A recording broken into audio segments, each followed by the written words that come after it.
Alléluia, peuple de Dieu. Ce matin, je vous salue dans le précieux nom de notre Seigneur Jésus-Christ. Je rends grâce véritablement au Seigneur qui nous donne la grâce tous les jours de nous réveiller en pleine forme et en pleine santé.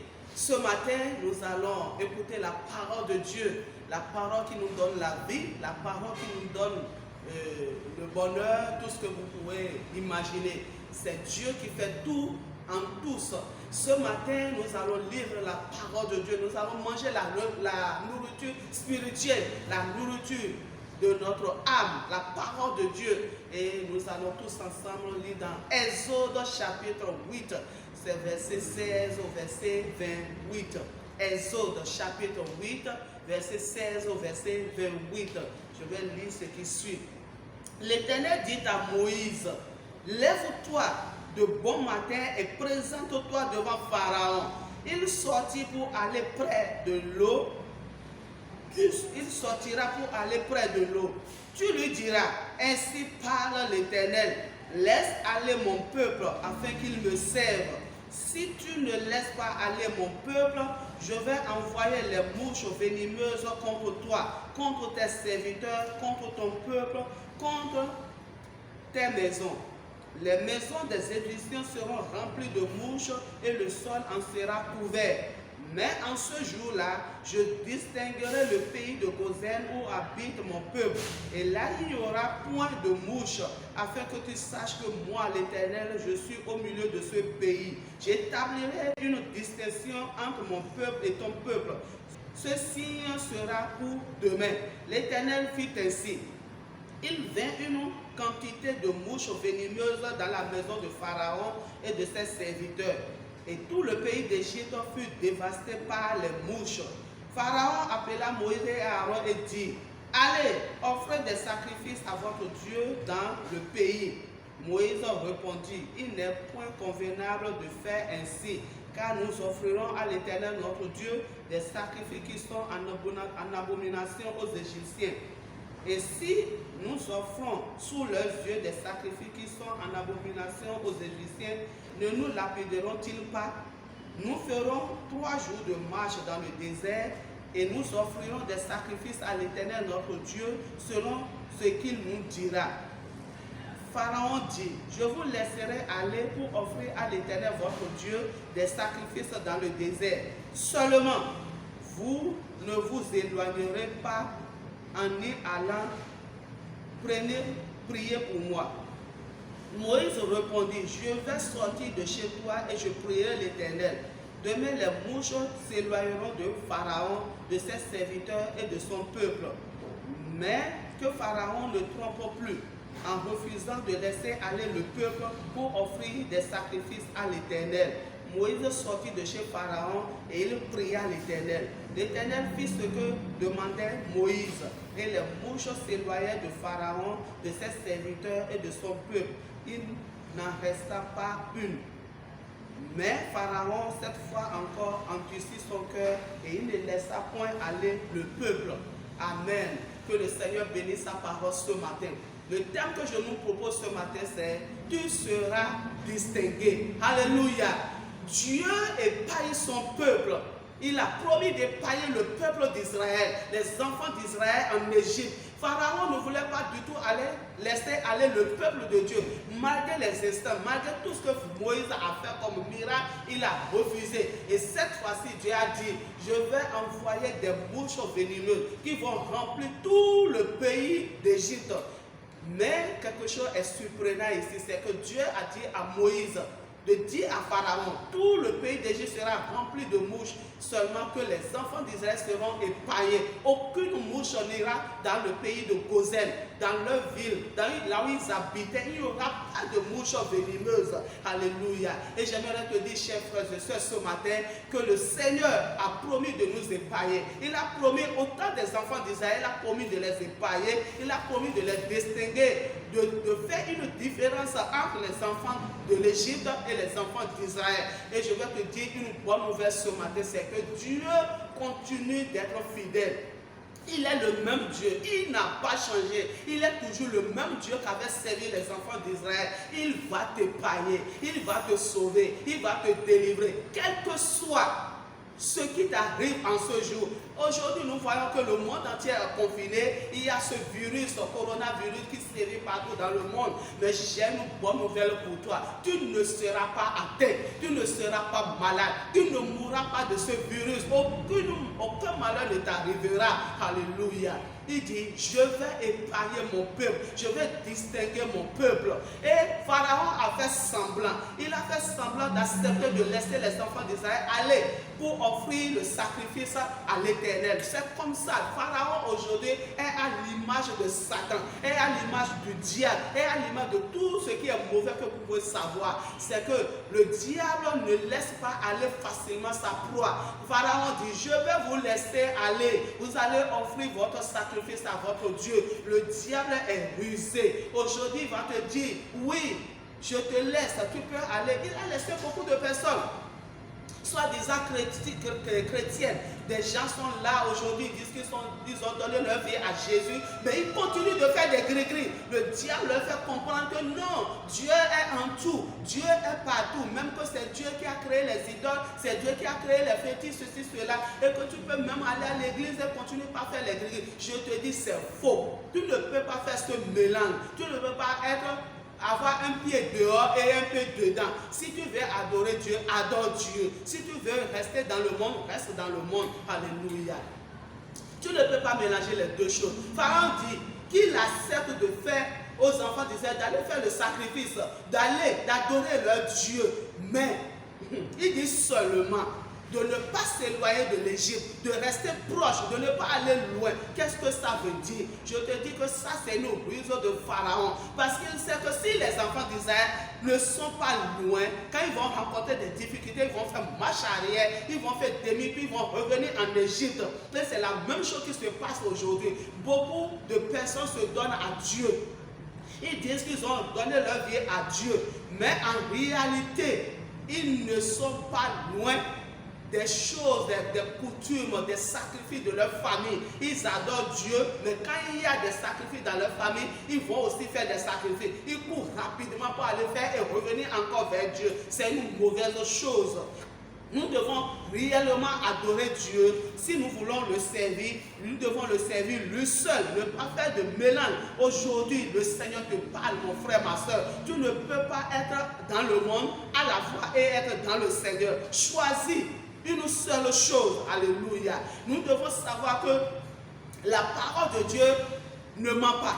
Si tu mélanges les deux choses, tu n'auras pas la bénédiction de Dieu. C'est pourquoi nous voyons que beaucoup de personnes, ceux qui ne sont pas uniquement dans la main du Seigneur, ceux qui n'adorent pas uniquement le Seigneur, beaucoup de drames leur arrivent. Ils ont des difficultés, des problèmes dans leur vie. Et ceux-ci croient que les gens commencent par dire, mais il est chrétien et la sorcellerie l'a tué. Je vous dis, allez vérifier s'il est réellement un enfant de Dieu, s'il a réellement donné sa vie entière au Seigneur Jésus. La sorcellerie ne peut pas détruire sa vie. Il ne peut pas mourir par la main d'un sorcier. Mon frère, ma soeur, choisis Christ.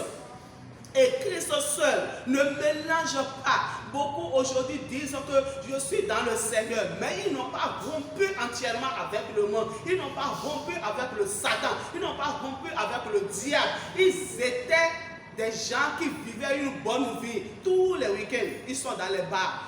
Ils sont passés par là, mais une fois encore dans le Seigneur, ils continuent la même vie. Ils ne se sont pas séparés. Ils ne sont pas allés loin. Ils ne sont pas allés loin dans leur foi. Ils sont proches du monde. Ils ont juste fait un pas pour venir dans le Seigneur, mais ils ne se sont pas éloignés. Ils ne sont pas nés de nouveau. Alléluia. Frères et sœurs, changeons de vie. Changeons de vie, changeons de clan. Pharaon dit, vous pouvez aller adorer votre Dieu, seulement ne vous éloignez pas, n'allez pas loin, soyez proche de moi, mon frère, ma soeur. Où est-ce que tu es aujourd'hui par rapport à ta foi? Quelle est ta vie par rapport à ta foi? Est-ce que vraiment tu t'es éloigné du monde? Est-ce que tu as changé réellement de clan? Ou bien d'autres même, c'est des chrétiens, ne veulent même pas faire savoir à leurs collègues, à leurs camarades qu'ils sont devenus enfants de Dieu. Ils font semblant. Je vais vous raconter une triste histoire. Il y avait un monsieur qui s'est dit chrétien, il a dit qu'il a donné sa vie à Jésus, mais qu'est-ce qu'il faisait? C'était un musulman. Avant de venir à Christ, il était un musulman. Je vous dis que tous les vendredis, votre cher monsieur s'habille, il va à la mosquée. Devant ses parents, il n'a jamais montré sa foi chrétienne. Il a toujours montré à ses parents qu'il est toujours le musulman qu'il connaissait. Mais au fond de lui, il se dit qu'il est chrétien. Mais tous les vendredis, il allait à la mosquée. Mais je vous dis, quand on a mis du poisson dans sa nourriture, il est mort. Il est plus vivant aujourd'hui. Il ne s'en est pas tiré parce qu'il a fait double jeu avec le Seigneur. Avec le Seigneur, on ne fait pas double jeu. On ne fait pas double jeu. Ou tu es chrétien, ou tu es païen. Il faut manifester sa foi. Il ne faut pas avoir honte de déclarer à la face du monde que tu es un nouveau-né dans la foi, que tu as maintenant une autre vie que les gens te connaissaient. Avant, les gens savaient que tu étais un païen, que tu avais une mode de vie. Aujourd'hui, que tu as donné ta vie à Jésus, il faut vraiment montrer à ceux-là que tu as changé. Il y a même d'autres que quand leurs amis les invitent pour aller boire, ils ne savent pas comment dire non. Ils vont, ils s'asseyent et ils disent je veux de la sucrerie. Et quand les amis disent non, toi aussi Jean-Pierre, mais tu ne peux pas nous dire ça. Est-ce que le Seigneur a refusé de boire? Montre-nous dans la Bible, là où c'est interdit de boire, et lui-même se laisse aller, il se laisse convaincre et il boit avec ses amis. Jusqu'à quand? Jusqu'à quand feras-tu cela, mon frère, ma soeur? Jusqu'à quand mélangeras tout dans ta vie? Si tu ne prends pas une bonne décision, une fois de bon, le Seigneur ne pourra pas opérer une distinction dans ta vie. Dieu a dit, je vais distinguer mon peuple, je reconnaîtrai mon peuple et je vais le pailler. Si tu mélanges tout dans ta vie, tu ne verras pas la main de Dieu, tu ne verras pas le miracle de Dieu s'opérer dans ta vie. Frères et sœurs, changeons de comportement, changeons de vie. Et je veux te rappeler ce matin que le Seigneur va te distinguer. Il te distinguera dans ta famille. Toi qui as rejeté tout, qui as abandonné tout pour venir au Seigneur, sache que le Seigneur va te secourir en son temps. Il va te bénir, il va te secourir. Et il va montrer à la face du monde et devant ta famille que réellement tu t'es donné à lui. Par rapport à ce thème, Dieu sera avec toi, Dieu, tu seras distingué. J'aimerais pour finir ce matin te raconter une histoire. Un monsieur, un frère en Christ, il s'est réellement donné au Seigneur. Ils sont allés travailler dans une ville. C'est-à-dire, ils étaient sous une montagne, ils creusaient pour rechercher les ressources minières. Ils creusaient, ils étaient sous la montagne, sous la grotte. Et chaque fois, il ne faisait que parler de Christ à ses amis. Le Seigneur est bon, le Seigneur fait ceci, le Seigneur sait délivrer ses enfants, le Seigneur sait secourir. Et quand il parle à chaque fois, les amis se moquaient de lui parce que eux autres, ils sont des païens, ils ne sont pas chrétiens. Et chaque fois qu'il veut manger également, il prie avant de manger. Et je vais te dire qu'un jour, tandis qu'il avait son pain, ce jour-là, il avait un sandwich qu'il allait manger. Il avait déposé ça à ses pieds et il a commencé par prier. Il a fermé ses yeux, il priait. On ne sait d'où, mais un chien est venu et il a pris le pain. Et le chien a commencé par fuir. Les amis n'ont rien dit, ils riaient seulement. Quand le frère a fini de prier, au nom de Jésus, j'ai prié. Quand il a ouvert les yeux, il n'a plus trouvé son pain. Et en même temps, il a levé les yeux, quelque chose lui a dit de regarder dehors. Et ce quelque chose, c'est le Seigneur. Le Seigneur l'a inspiré de regarder dehors. Quand il a regardé dehors, il a vu le chien qui courait, qui partait avec son pain. En temps normal, normalement, quand le chien a pris le pain, est-ce qu'on peut poursuivre un chien et aller arracher sa nourriture de la bouche d'un chien et encore le manger? Non! Mais Dieu l'a convaincu. Le Saint-Esprit, l'Esprit de Dieu, l'Esprit de vie qui sauve, qui délivre, l'a convaincu de poursuivre le chien. C'est ainsi qu'il s'est levé. Il n'a commencé pas pour chasser le chien. Il n'a commencé pas le poursuivre pour arracher son pied. Et quand le chien était vraiment hors du lieu de travail de ce frère-là, le chien s'est arrêté, il a laissé le pain par terre et il est parti. Quand le frère a pris le pain et il a fait demi-tour pour vouloir revenir vers ses amis, il a entendu un grand bruit. Il a entendu un grand bruit. Oh, derrière lui, devant lui, là-bas, il regardait. Et qu'est-ce qui s'est passé? La grotte, la montagne s'est écroulée sur ses amis. Ils sont tous morts. Je vais te poser une question. Est-ce que Dieu épargne vraiment son peuple? Est-ce qu'il épargne vraiment ses enfants? Oui. Il a épargné ce frère. Il a délivré du danger. Normalement, s'il ne connaissait pas Dieu, il devait faire partie de ceux qui allaient mourir ce jour-là. Mais puisqu'il connaissait Dieu, il connaissait le Seigneur l'a épargné, le Seigneur l'a sauvé, l'a délivré. Le Seigneur peut te sauver. Cette situation dans laquelle tu vis actuellement, ce problème qui te chagrine, le Seigneur peut te sortir de là. Il peut te délivrer, il peut te secourir. Fais-lui seulement confiance. Invoque-le. Viens à lui tel que tu es. Si tu viens à lui, il va te sauver, il va te délivrer. Il est prêt pour te secourir. Il est prêt pour te sauver. Il est prêt pour te venir en aide. Mon frère, ma soeur, crois au Seigneur. Viens à lui. N'aie pas peur. Il a dit de déposer à ses pieds nos fardeaux, nos soucis, nos difficultés. Et si tu le fais, il pourra te secourir. Que le Seigneur te bénisse ce matin. Alors tu vas te lever, tu vas lever tes mains vers le ciel. Et tu vas rendre grâce à Dieu. Tu vas dire, Seigneur, je sais que tu peux me sauver. Je sais que tu peux me secourir. Je sais que tu peux me délivrer. Selon Psaume 91, aucun malheur ne t'arrivera.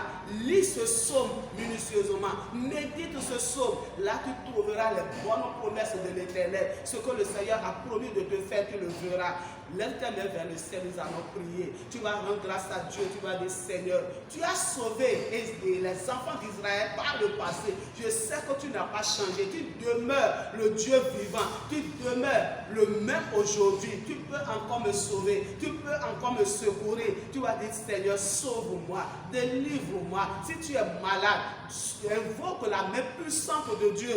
Il peut te guérir, il peut te secourir, il peut te sauver. Quel que soit le problème, quelles que soient tes difficultés en ce jour, si tu invoques le Seigneur, il viendra à ton secours. Nous allons prier le Seigneur, nous allons invoquer sa divine miséricorde. Prions maintenant au nom de Jésus. Père éternel, Dieu Tout-Puissant, nous voulons te célébrer, nous voulons t'adorer. Merci pour ce miracle que tu as opéré dans la vie des enfants d'Israël. Tu les as sauvés, tu les as secourus, tu les as épargnés. Ils n'ont pas souffert comme les Égyptiens. En ce jour, Seigneur Dieu, nous invoquons aussi ta grâce. Sauve le Bénin, sauve l'Afrique, sauve le monde entier. Tous tes enfants, où qu'ils se trouvent, Seigneur, sauve-les au nom de Jésus-Christ de Nazareth. Aucun ne mourra de coronavirus. Aucun ne sera, Seigneur, atteint au nom de Jésus-Christ. Épaille notre nation, épaille l'Afrique, épaille le monde, Seigneur Dieu Tout-Puissant, et que la gloire te revienne. Merci, éternel Dieu Tout-Puissant. Bénis ton peuple, Seigneur. Bénis ton peuple, éternel. Bénis le corps de Christ au Bénin. Bénis le corps de Christ partout dans le monde. Bénis les enfants de la promesse. Merci, éternel Dieu. Au nom de Jésus, nous avons prié. Amen. Que le Seigneur vous bénisse. Shalom.